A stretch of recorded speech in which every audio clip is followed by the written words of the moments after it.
Hi YouTube, my name's Erin Anastasia, and today we're going to talk about how to memorize a spoken word poem. So this is a question that I get asked a lot, so I thought I'd finally make a video about it. And I didn't just want my own tips and tricks, I wanted to poll my internet friends. So today you will be hearing from me, but also from some other poet friends, on how to memorize a spoken word poem. So why would you want to have a poem memorized?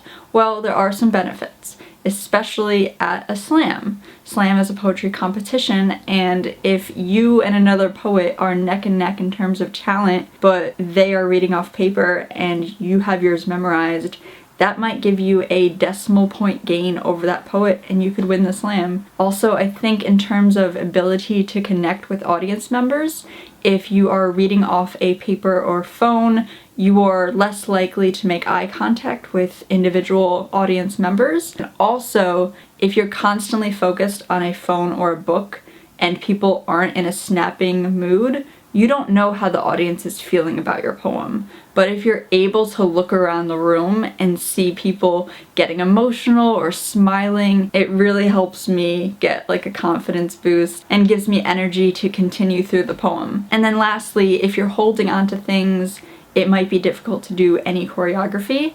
And by choreography, I don't mean like a full dance number, although there are poets that do that and that's perfectly okay, but just hand motions, things to emphasize your points. You're angry, you want to make fists, you want to show how small you're feeling, just kind of simple things to aid, to add emphasis, especially in slam. In slam, there are so many restrictions placed on poets already.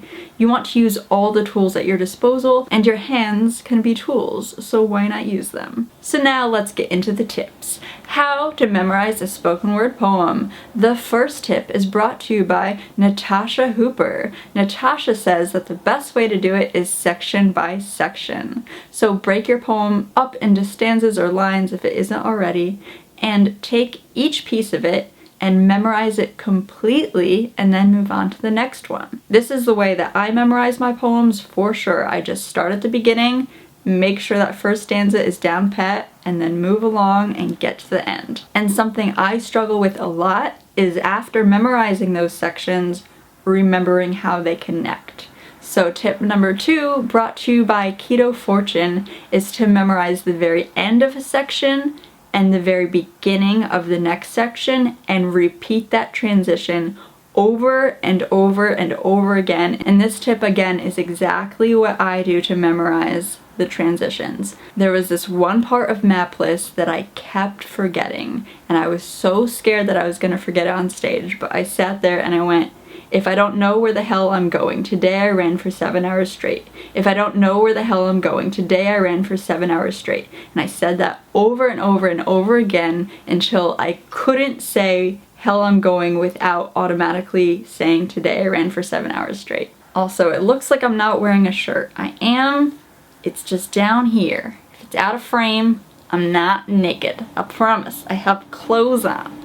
Okay, time for tip number 3, brought to you by my friend Kira Stevens.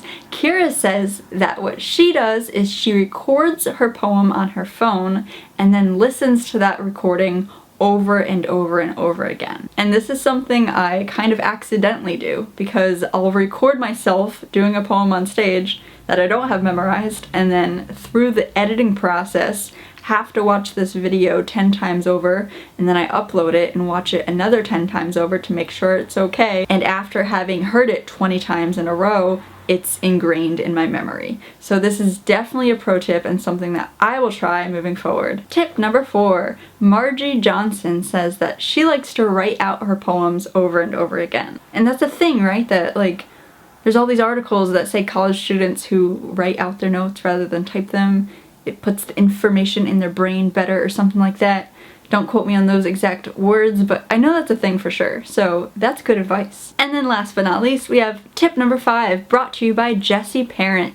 Jesse says that he relies on choreography, specifically the muscle memory that comes with the choreography, to help him remember his next lines. So if his hands automatically go like this and he forgets the line, he's like, what am I doing? Oh yes, I talk about the earth here. Or if his hands are up, what am I doing? Ah yes, praise God. So those are his examples. And now that I think about it, I definitely have been in scenarios like that on stage where I forget my line but my hands are in a weird position, and it helps me remember what comes next. So thanks for all those poets who contributed their pro poet tips.